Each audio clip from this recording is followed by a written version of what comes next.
छत्रपती शिवाजी महाराजांचा अवमान करणाऱ्या प्रशांत कोरटकर याने थेट उच्च न्यायालयामध्ये आता धाव घेतलेली आहे आणि या सगळ्या संदर्भात आता उच्च न्यायालयामध्ये नेमकी काय सुनावणी होते, तातडीची सुनावणी खरं तर आज होणार आहे आणि त्याबाबत काय सुनावणी होते हे पाहणं महत्त्वाचं आहे। कोल्हापूरच्या सत्र न्यायालयानं नुकताच अटकपूर्व जामीन कोरटकरचा फेटाळलाय। न्यायालयाच्या निर्णयानंतर त्याला कुठल्याही क्षणी अटक केली जाण्याची शक्यता आहे। अजूनही कोरटकर फरार आहे।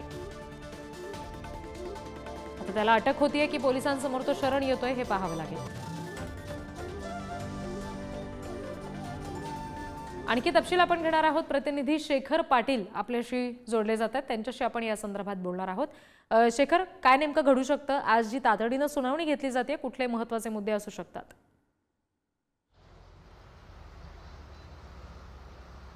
रिद्धी, कोल्हापूर जिल्हा सत्र न्यायालयानं प्रशांत कोरटकर याचा जामीन अर्ज फेटाळल्यानंतर तो नागपूरमधल्या आपल्या घरातून गायब असल्याचं पाहायला मिळतंय। नागपूर पोलिसांनी देखील तात्काळ त्या ठिकाणी जाऊन त्याचा शोध घेतला, मात्र तो घरातून गायब आहे।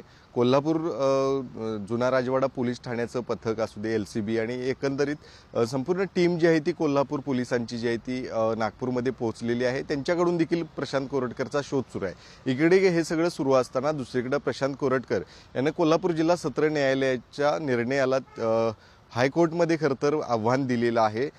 आज त्याच्यावरती तात्काळ सुनावणी देखील होणार आहे, त्यामुळे या सगळ्या सुनावणीकडे अनेकांचं लक्ष जे आहे ते असणार आहे। प्रशांत कोरटकर याला कोल्हापूर जिल्हा न्यायालयानं खरं तर दणका दिलेला आहे, त्यामुळे त्यानं दाद जे आहे ते आता हायकोर्टमध्ये मागितलेले आहे, त्यामुळे हायकोर्ट यावरती आता काय निर्णय घेणार हे देखील पाहणं गरजेचं आहे। मात्र प्रशांत कोरटकर यानं जो मोबाईल पोलिसांना दिलेला आहे तो मोबाईलमधला डाटा जो आहे तो पूर्णपणे डिलीट करून त्या ठिकाणी जमा केलेला, त्यामुळे त्याच्याकडून अनेक अशी महत्त्वाची या संदर्भातली कॉल रेकॉर्ड जे आहे ते पाहणं गरजेचं आहे। नेमकं कोणाकोणाला त्यानं कॉल केला होता, हे कॉल करत असताना त्यानं कोणाचा सल्ला देखील घेतला होता का, अशा पद्धतीचा युक्तिवाद असीम सरोदेनी केला होता आणि त्यामुळेच त्याचा न्यायालयानं अर्ज जो आहे तो फेटाळला होता। त्यामुळे निश्चितच आहे अटक करण्यासाठी गेलेले पोलीस आता नागपूरमध्ये आहेत, मात्र त्यांना प्रशांत कोरटकर मिळत नाही। तात्काळ या सगळ्या दरम्यान प्रशांत कोरटकरनं मात्र आता उच्च न्यायालयामध्ये धाव घेतलेली आहे आणि या सगळ्याकडे आज दिवसभरात नेमकं काय घडतं हे देखील पाहणं गरजेचं असणार आहे। जी, आणि दिवसभरातले तपशील तुमच्याकडून घेऊ। तुर्तास धन्यवाद शेखर दिलेल्या माहितीसाठी।